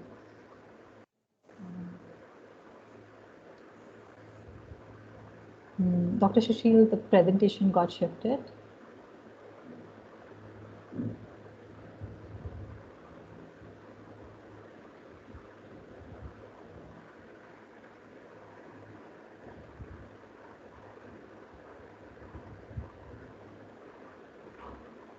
Is the presentation still visible? Now it is. Now it is. Thank you. Right. So there can be a lot of irritation and a lot of anger which will come out in the behavior, right? And it is interesting also because that when we are feeling very uncontrolled, right, when we are feeling that there is a lack of control in our life and we are not able to have a lot of freedom and agency, often we begin to feel that we need to hold on to control. And we can begin to do that by becoming very controlling of our immediate circumstances, or controlling over people around us, right? So in that, it becomes a very important to notice that if that's happening, because underlying anger, whenever anger is coming out, there are always a lot of feelings underneath anger, right? So it can be irritation, it can be helplessness, it can be powerlessness, it can be actually a lot of misery, right? And usually comes out in form of anger because you're feeling, oh, I can't help myself. Why are things not going according to my plan or according to what I want, right? So yeah, so there are changes in sleeping and heating, and of course the emotional outburst. Yeah. Can we move to the next one? Thank you. So the sense of uncertainty, right? So living and all these behaviors, right, are very, very much connected. And of course, that as individuals, all of you might have different life circumstances. I'm sure that might be various situations, and that you might be challenging and facing. But of course, that there is also the sense of uncertainty that everybody is living with, right? This invisible virus and the threat. So, and we don't know how serious is the impact. That, of course, it is very serious, and we know the kind of losses everybody is carrying, but we don't know how long it will continue. Is this the reality for all of us, or is it going to change at some point? Right? And so, carrying in mind that of the impact of it. Yeah. Can we move to the next one? Thank you. So I wanted to take just a few seconds to also talk about ineffective ways of coping. So coping mechanisms are something that, they are a way in which we usually deal with stress and or difficult circumstances. And we all of us have different coping mechanisms, right? And usually they work for us. But it becomes important to notice when they are not working for us, right? Sometimes they can be healthy coping mechanisms, like Dr. Sushil also highlighted in his presentation, various ways, right? Whether connecting with people or spending time with family. And he was highlighting healthy coping mechanisms, right? But there can be also a lot of coping mechanisms which we might be indulging in, which are not actually very healthy for a long period of time. For example, overworking, right? The work can become an escape for many of us, and we might hide behind work to avoid a lot of discomforting feelings or situations. But there is always, but the threat or the discomfort and the distressing situation is not going anywhere, right? It will remain there. So overworking doesn't really work, and eventually it can lead to burnout, it can lead to exhaustion, and that becomes very difficult because recovering from a burnout can be very difficult, right? It leaves the person very depleted, right? Again, ineffective ways of coping are erratic sleep and food habits, right? Again, sleeping too little or too much, and watching too much Netflix, or which you might enjoy and might be helpful in moderate doses, but keeping awake entire night might not be very healthy, right? Or isolating ourselves, disconnecting with people, drinking or smoking too much in trying when we are feeling anxious, or trying to seek control, or right, exerting control over other people.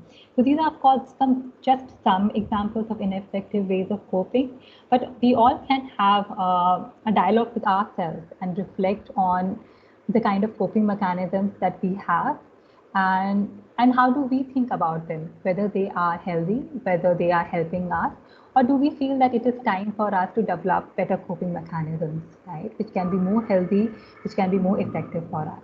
Yeah. Can we move to the next one? Thank you. So now we will be talking about some coping mechanisms which are helpful, which are healthy, and which we can carry in our mind and use them when the opportunity is needed. Yeah. Can we move to the next one? Thank you. So when there is so much uncertainty around and there is so much distress, so whether, I again and again I'm returning to anxiety because it is an umbrella term, and it is something that usually everyone experiences at one point or the other. But I just wanted to highlight that the experience of anxiety is not similar for everyone. For every person, anxiety can manifest in different ways, and also for even the same person, anxiety in different situations can manifest in different ways, right? But for the sake of presentation right now, I'm using it in a more, journalized way, right? And but it becomes very important that when we are distressed, to create a sense of safety for us. And we can do it by recognizing first that by sitting with ourselves and recognizing that what is it that is making us feel distressed? What is the discomforting thought, situation, person, task at hand? Then reflecting that what is it about it that's making us feel anxious? Are we afraid that we will not be able to do it? Are we afraid, if it's a person, are we afraid of hurting the other or being hurt by the other? So, we can assess that what is actually the source of the distress, right? So we can, and once we have identified it, then we can work towards removing that, whether it is an actual threat or whether it is perceived, right? That it is something that is we are anticipating. It is not actually happening in reality, but something we are carrying in our mind, right? So then we can work on removing those threats to reduce the physiological and for the psychological response to fear and anxiety, right? And this sense of safety can also be created by identifying certain parts in our homes that we can have for ourselves, where we can engage in activities that we like. The sense of safety can also be with people around us, right? So there can be grounding exercises, there can be getting in touch with inner resources, right? I will be speaking and in a bit more detail about how we can further through these exercises and what are these inner resources that we can use to create this sense of safety. Yeah. Thank you.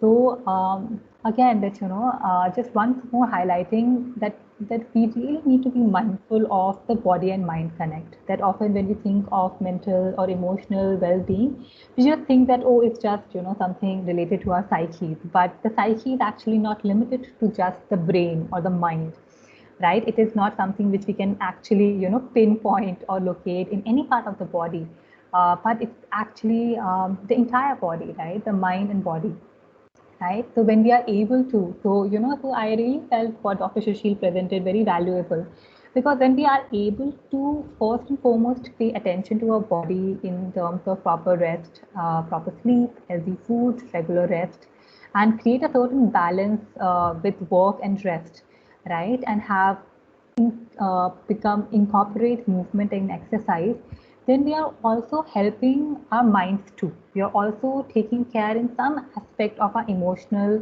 and mental life as well, right? And similarly, when we are paying attention to our emotions, we are not distracting or dissociating and disconnecting with them. We are not like putting them under the carpet and leaving that carpet outside the house, but taking out time and reflecting on our emotional, that what is happening within me, how am I feeling in this moment, right?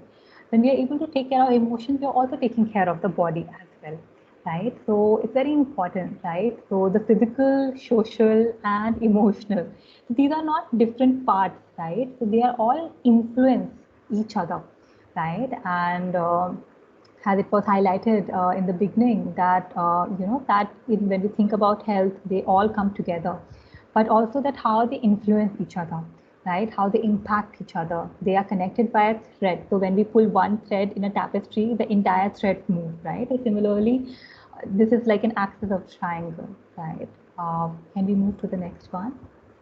Thank you. So coming that so these in a way we are carrying forward how do we promote a certain sense of feeling calm, and this is very much connected with creating a safe space for ourselves, right? And we can keep track of inner resources, and inner resources can be a sort of resilience that we all have, right? It can be compassion, it can be gratitude, it can be passion and interest and resilience, feeling that okay, I can I'm up to the task, I can do it, right? So we all have different resources that we use to engage in life with, but sometimes we might be running on fumes, that sometimes the fuel can be very less, right? And at that time, so for example, we can't drive a car when the petrol is very less, or when it's running in fume, it's not good for the car at all. So similarly, when we don't have these inner resources, when we are feeling very depleted, when we are feeling very exhausted, when we are feeling very tired, we need to pay attention to it. We can't continue in that burnout, because it will have major impact on us for a longer time then, right? So we have to keep track of these inner resources. They can be a great strength, source of strength for us in living a meaningful and healthy life, but also need to be mindful of that when we need to retreat and take a step back and refuel our lives, refuel ourselves, right? So, so second point is that when we are feeling not very good, it's become important to then take care of ourselves and create safe spaces for ourselves. And in creating safe spaces, we can actually now it is we can do it in two ways. That in actual physical terms, we can spend time with people we love, people we care about, who care about us, in whose company we feel we enjoy their company, we feel refreshed and replenished, right? So these nurturing figures, right? We can spend time with them, or we can do some activity which we find refreshing.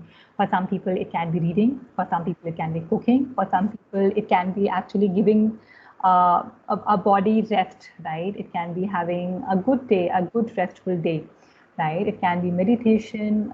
There are, again, for different people, it can be different things. So we have to understand that what works for us, right? Perhaps for something works, for perhaps reading works for me, but perhaps for somebody else, it might not be the way to replenish, right? So again, we'll have to identify that as individuals, how do I want? So some cars prefer petrol, right? And some cars run on diesel. So again, that, so you have to see that what kind of a car you are and what kind of fuel you need, right? And which petrol pump you need to go to. Yeah. So, and now, so this is something which we do actually, right, in physical terms, but there's also internally a psychological process that we can do in moments of feeling very distressed is something that we can sit at a quiet place, we can focus on our breathing, we can close our eyes, and we can imagine ourselves in the presence of nurturing figures, right? And this is a technique by a very famous psychoanalyst in America called Dr. Evelyn Rappaport, right? And so how she encourages us to identify three figures, which is nurturing, protective, and wise figures. And these people can be people who are in our lives, right? People, they can be our parents, they can be family members, they can be our friends, acquaintances, teachers, professors, mentors, gurus. They can be even a fictional character, right? But who, so, and when we are able to hold them in our minds and we feel that they are with us, we are able to again enrich that inner resources. We feel something calming within, calming down within ourselves, right? Another grounding technique is, which is a very common grounding technique. I'm sure that some of you might have already heard of it or might have used it, right? It's a grounding technique which helps when we are feeling very overwhelmed. And so when we feel very overwhelmed, what happens is that there is a tendency of our mind to go to a lot of different places, right? And usually when we go to these different places in our mind, in our thoughts, these are places which are very distressing. These are very places which are filled with dread and fear, right? Oh, agar ye hoga to kya hoga, and something bad will happen, something this will happen, then this will happen, right? So in those overwhelming and anxious times, it becomes very important that we bring our mind back to ourselves in the current present movement, because that is the only point in life when we actually have some control. We can't control the future, we don't know what will happen. The grounding techniques basically work on this principle, right? That it grounds us in the present moment. It grounds us where we are. So it brings our thoughts and minds back. So for example, 5, 4, 3, 2, 1 technique is that when we can again ensure that we are sitting at a comfortable place.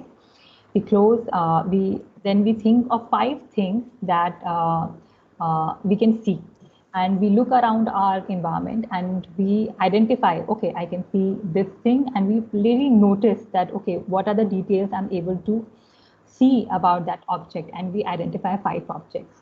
Then we move to 4. What are the 4 things that I can feel? And now again, it's the textual quality. So we touch and we see that, okay, what are the 4 things that I can feel? It can be the fabric of the cloth or the bed or the sofa that we're sitting on. It can be the fabric of our clothes. It can be the feel of the air, right? So we can identify 4 things that we feel. Then moving to the third 3 things that we can hear, right? So it can be the sound of the fan, it can be the noise of the traffic, or it can be someone working in the kitchen, or someone talking, or birds chirping, right? So again, that we focus basically at what are the 3 things that we can hear, and subsequently 2 things that we can smell and 1 thing we can taste. So when we are able to do this exercise, what we're doing is we are being present, we are being mindful, we are coming back to the reality that I'm here and I'm not in some horrible situation in the future. I am in the present and I have control. Yeah. So it's just one example of grounding technique, and usually that meditation or any kind of breathing exercises usually have the same principle, that when we focus on our breathing, we are bringing focus back on our body. And when we begin to feel, okay, if my breath is very shallow, clearly I'm not breathing deeply, and slowly when I begin to feel deeply, my body also relaxes, right? So this is some example of some of the exercises which are very simple that we can do, and to calm ourselves down. Yeah. Can we move to the next one?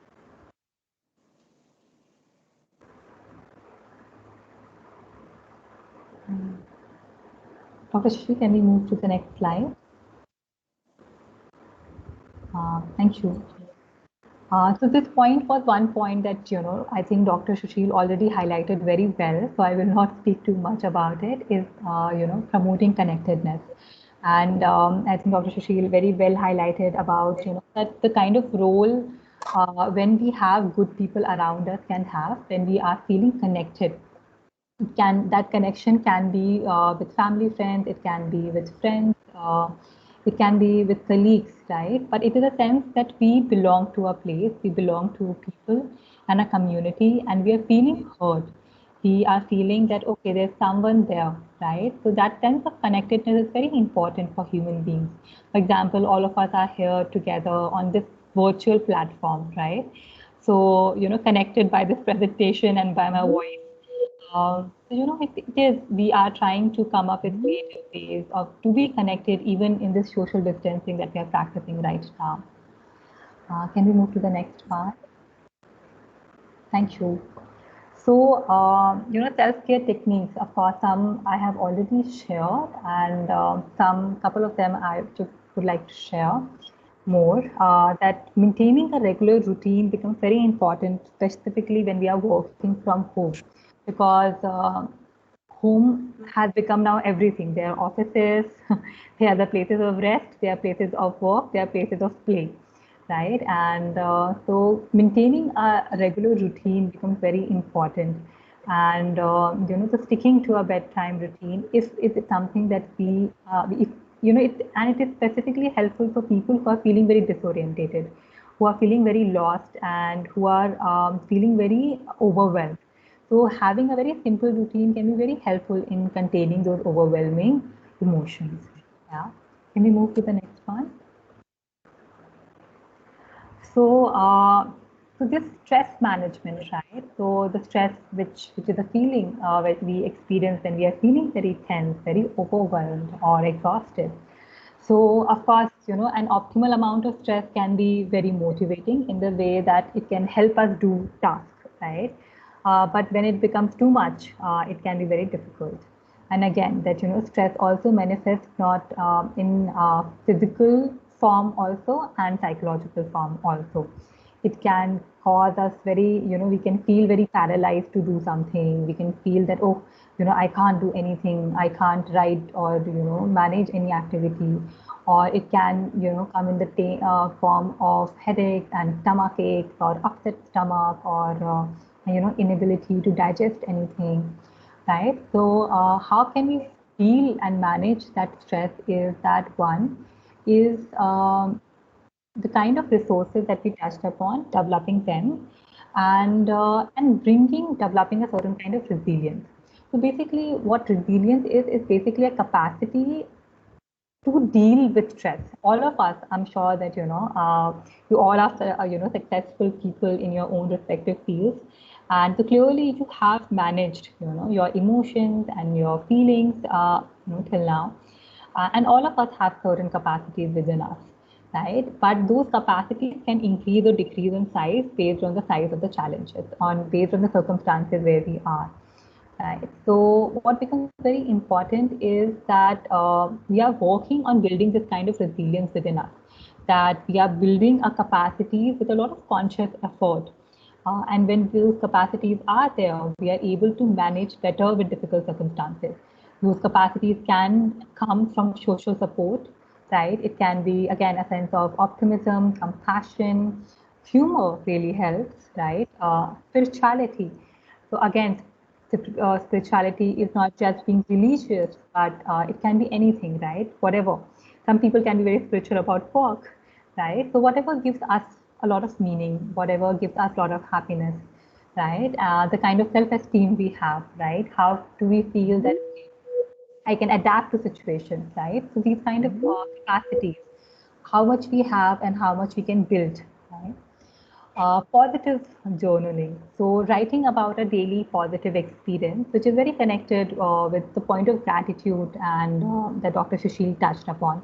So, some people really find it helpful when they're able to write down their thoughts and write down things they are grateful for, have gratitude for, right? So, writing positive thoughts.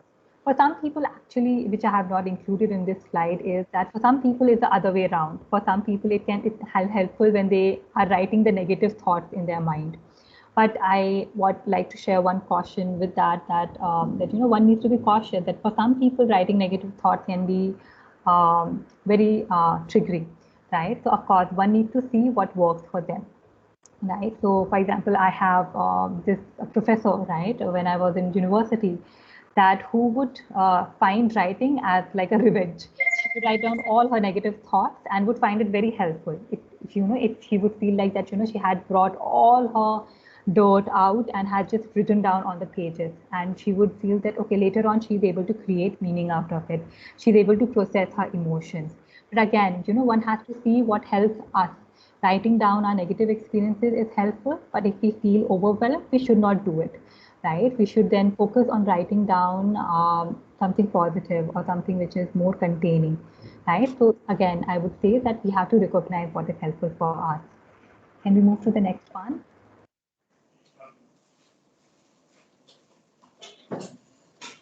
Thank you.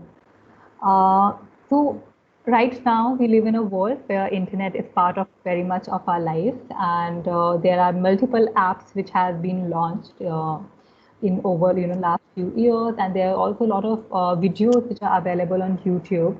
And these videos and apps are actually help, they are focused about around meditation, around guided meditation, and there are various kind of exercises and grounding techniques which are available. So, for example, progressive muscle relaxation is one such exercise in which there is an awareness being generated around the stress that is present in our bodies in the form of tension.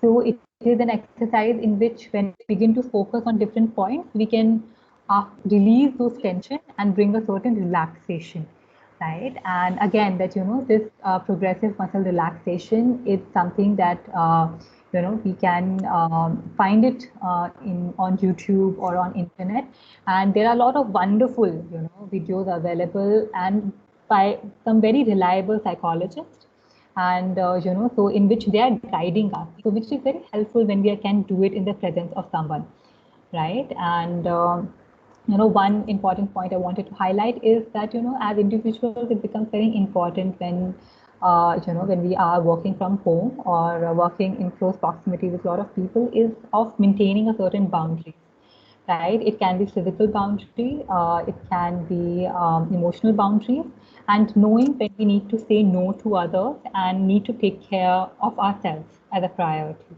right? So taking time out for ourselves and for our self-care becomes very important. Sometimes we can really struggle hard with creating these and setting these boundaries and can feel very guilty, but I hope that we all can work collectively towards it. Can we move to the next one? Thank you.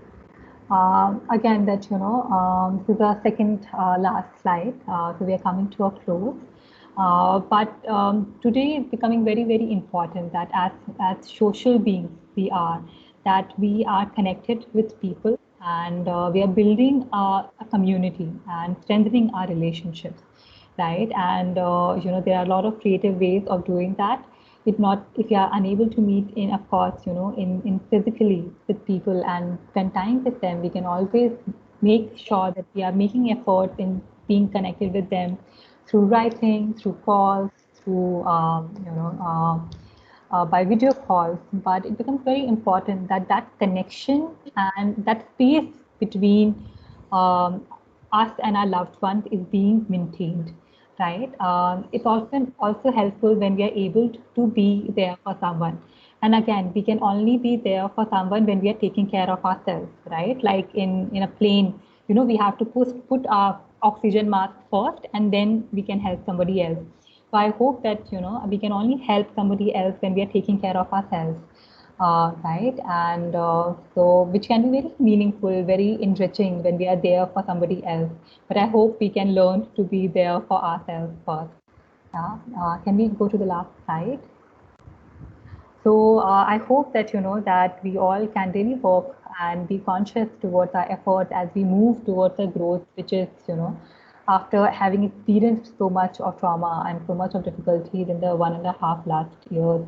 And and if we feel that the support from family and friends are not enough, there are a lot of also support groups that I wanted to just mention that for a lot of people, whether it is to deal with grief, whether it is to deal with stress, right? And I hope, and a lot of course, mental health professionals, right? So, and we must feel absolutely ready that whenever we do need help, that we can reach out to them, right?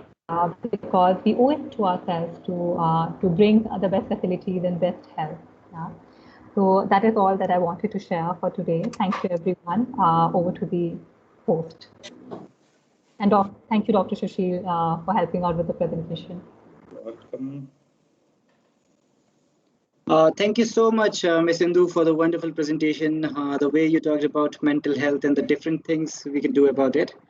And a very warm thanks to Dr. Sushil as well for the wonderful presentation regarding the physical and social well-being. So I personally, it was a very, I felt that it was a very necessary session in this FDP, in this faculty development program. And my views are also shared by the participants who have given a very bright feedback for this session. So thank you so much, Dr. Sushil. Thank you so much, Ms. Indu, for accepting our invitation and delivering a talk. Thank you so much for inviting both of us to this session. It is always a very good experience to talk to participants, to talk to such a community. And the bottom line or the take-home message should be, you should start working towards a healthy lifestyle, not only a physically healthy lifestyle, but a socially as well as mentally healthy lifestyle. So I wish all the participants all the very best in their future endeavors and in their quest for a healthy lifestyle. Be fit, be healthy, and be not only physically, but socially as well as mentally healthy. Thank you so much. Thank you. Thank you so much, Dr. Sushil. Thanks a lot. It is always a pleasure to hear from you. Thank you.